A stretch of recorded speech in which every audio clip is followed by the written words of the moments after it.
வானில் தோன்றும் மூன்றாம் பிறை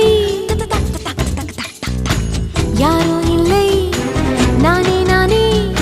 எங்கோ போகும் அந்த மேகம் கூட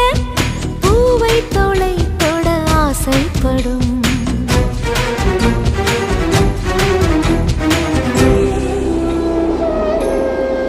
யார் யாரோ யாரோ அவன் யாரோ அவன் சன் சன் சன் சன் சன் யார் யாரோ யாரோ யாரோ யாரோ அவன்